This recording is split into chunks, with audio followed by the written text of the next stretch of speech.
ಭಟ್ಕಳದ ಬಸ್ತಿ ಅಗ್ರಹೊಳೆಯಲ್ಲಿರುವ ಶ್ರೀ ಮಸಣಕಾಳಿ ದೇವಸ್ಥಾನದಲ್ಲಿ 2ನೇ ವರ್ಷದ ವರ್ಧಂತ್ಯುತ್ಸವ ಭಕ್ತಿ ಭಾವದಿಂದ ನೆರವೇರಿಸಲಾಯಿತು. ವರ್ಧಂತ್ಯುತ್ಸವದ ಅಂಗವಾಗಿ ವೇದ ಪಂಡಿತರಿಂದ ದೇವಸ್ಥಾನದ ಪರಿವಾರ ದೇವತೆಗಳಾದಿಯಾಗಿ ಮಸಣಕಾಳಿ ದೇವಿಗೆ ಹೋಮ ಹವನಾದಿಗಳು, ಮಹಾಪೂಜೆ, ಮಹಾಮಂಗಳಾರತಿ ನಡೆಸಲಾಯಿತು.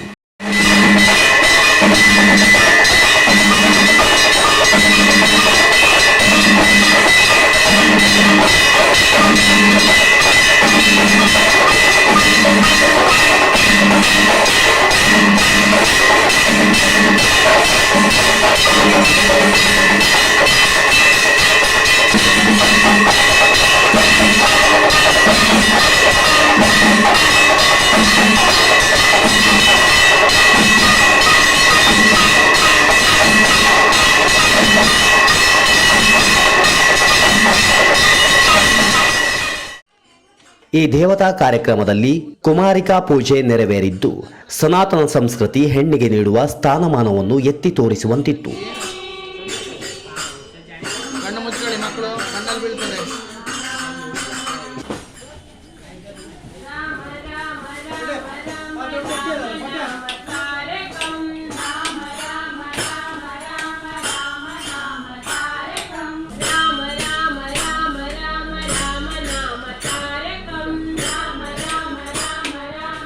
ಪೂಜಾ ಕೈಂಕರ್ಯಗಳು ಮುಗಿದ ನಂತರ ಅಪಾರ ಸಂಖ್ಯೆಯಲ್ಲಿ ನೆರೆದ ಭಕ್ತಾದಿಗಳಿಗೆ ಅನ್ನಪ್ರಸಾದವನ್ನು ವಿತರಿಸಲಾಯಿತು.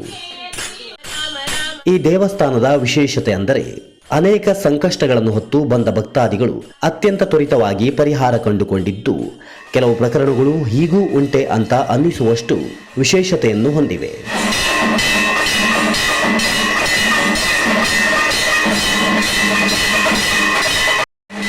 ಒಟ್ಟಿನಲ್ಲಿ ತಾಂತ್ರಿಕವಾಗಿ ಜಗತ್ತು ಎಷ್ಟೇ ಮುಂದುವರಿದರೂ ಮನುಷ್ಯನಿಗೆ ನಿಲುಕದ ಅದೆಷ್ಟೋ ವಿಚಾರಗಳು ನಮ್ಮನ್ನು ನಿಬ್ಬೆರಗುಗೊಳಿಸುತ್ತದೆ ಎನ್ನುವುದಕ್ಕೆ ಜ್ವಲಂತ ಸಾಕ್ಷಿಯಾಗಿ ಈ ಮಸಣಕಾಳಿ ಸಾನ್ನಿಧ್ಯ ಅನಾವರಣಗೊಳ್ಳುತ್ತದೆ.